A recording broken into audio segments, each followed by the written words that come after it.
പാട്ടുകളും ഈ ഭാഷയിൽ തന്നെയല്ലേ തന്നെ എല്ലാം ഈ ഭാഷയിൽ. നാടൻ പാട്ടുകളെല്ലാം ഇപ്പോൾ മുറ്റത്തു മൂന്നു മുരിങ്ങ നട്ട്, മുരിങ്ങ എന്ന് പറയണത് മുരിങ്ങ എന്നല്ലേ നമ്മൾ പറയണേ, ഇത് മുരിങ്ങ എന്ന് പറയും.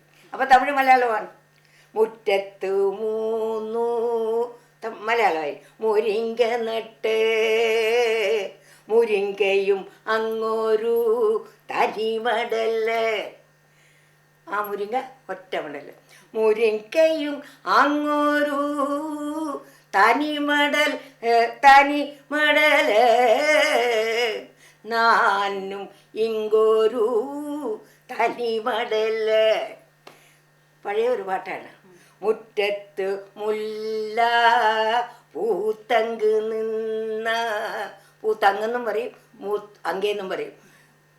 മുറ്റത്തു മില്ല പൂത്തങ്കു നിന്ന, പൂ പറിച്ചിടാൻ മക്കളില്ല. മുറ്റത്ത് മുല്ല നിറച്ച് നിന്ന പൂ പറിക്കാൻ മക്കളില്ല. ചെപ്പുകോടത്തി, ചെപ്പുകുടത്തിലെന്നൊന്നും ചെപ്പുകുടത്തിൽ, കുടം എന്നൊന്നും കുടം എന്നൊന്നും പറയില്ല, കുടം. വെള്ളം കൊണ്ടുവച്ച ചിന്തിക്കളിക്കാൻ മക്കളില്ല. വെള്ളം കൊണ്ടുവച്ചാൽ എടുത്ത് എറിയാനും കളിക്കാനും മക്കളില്ല. ഓണപ്പൂടവ വാങ്ങി വെച്ചെന്നാൽ ഉടുത്തു കളിക്കാൻ മക്കളില്ല. പിന്നെ അങ്ങനെ കുറേ നേരം പോവും. അത് തന്നെ ഒടുക്കം വന്ന് തെറ്റിമുട്ടിക്കുടി കൊണ്ടവളെ മാത തെറ്റിപ്പുമാലയണിന്തവളെ, ദേവിയെ പറ്റി പറയാണ്. അപ്പം ദേവിയെ സ്തുതിക്കുകയാണ്. മക്കളില്ലാത്ത ഒരമ്മ പാടുന്നതാണ്. തെറ്റിമുട്ടിക്കുടി കൊണ്ടവളെ മാത തെറ്റിപ്പുമാലയണിന്തവളെ, താഴമുട്ടിക്കുടി കൊണ്ടവളെ മാത താഴമ്പുമാലയണിന്തവളെ, പിച്ചിമുട്ടിക്കുടി കൊണ്ടവളെ മാത പിച്ചിപ്പുമാലയണിന്തവളെ, അരളിമുട്ടിക്കുടി കൊണ്ടവളെ മാത അരളിപ്പുമാലയണിന്തവളെ, മക്കളില്ലാത്തൊരു ദുഃഖമഴിപ്പ, മക്കളില്ലാത്തൊരു ദുഃഖമൊഴിപ്പ എന്ന് പറഞ്ഞ് നിർത്തും. ഇത് പാടിക്കഴിഞ്ഞാൽ ഇത് കാണിപ്പാട്ടാണ്, കാണികളുടെ പാട്ടാണ്. ഈ കാണികൾ വന്നിട്ട് മക്കളില്ലാത്ത ഒരു വീട്ടിൽ ചെന്നിട്ട് ഇവർ ചാറ്റിപ്പാടും. ചാറ്റുപാട്ടെന്ന് പറയും. അതായത് ഭഗവാനെ സ്തുതിച്ച് പാടുന്ന അവർ ആ വീടുകളിൽ പോവും. വീടുകളിൽ പോയിട്ട് ചാറ്റുപാട്ട്. ഈ ചാറ്റുപാട്ട് പാടുമ്പോൾ അവർക്ക് ഒരു ഇൻസ്ട്രുമെൻ്റ് ഉണ്ട്, കൊക്കര. കൊക്കര എന്നും പറയും, കൊക്കറ എന്നും പറയും. അത് ഒരു ഒരു ഒരു പ്രാകൃതമായിട്ടുള്ള വയലിൻ പോലെ ഇരിക്കും. ഇങ്ങനെയാണ് എൻ്റെ ഷേപ്പ്. എന്നിട്ട് അരമുണ്ട് അതിൽ, ഇരുമ്പിൽ നമ്മുടെ ഈ മരം മുറിക്കുന്നില്ല അരം, അതുപോലെ തന്നെ ഒരരം. എന്തിനാണെന്ന് അറിഞ്ഞൂടാ. എന്നിട്ട് അത് വായിക്കാനായിട്ട് ഒരു ഇരുമ്പ് കമ്പിയുണ്ട്.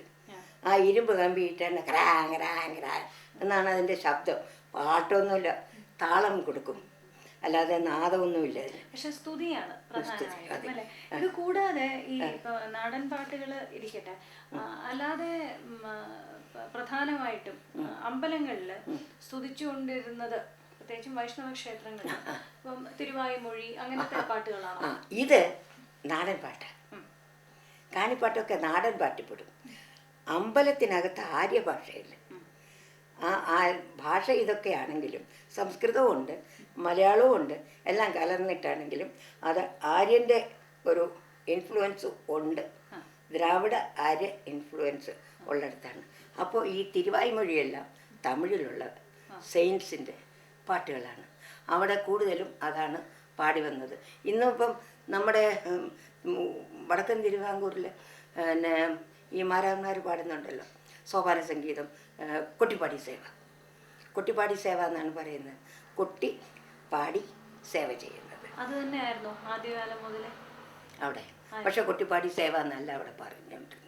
അവിടെ പാടുന്നത് സേവാന്നോ അങ്ങനെ എന്തോന്നോ, പാട്ട് സേവാന്നോ അങ്ങനെ അല്ല, അതിന് വേറൊരു പേരുണ്ട്, ഇപ്പോൾ ഓർമ്മ വരുന്നില്ല.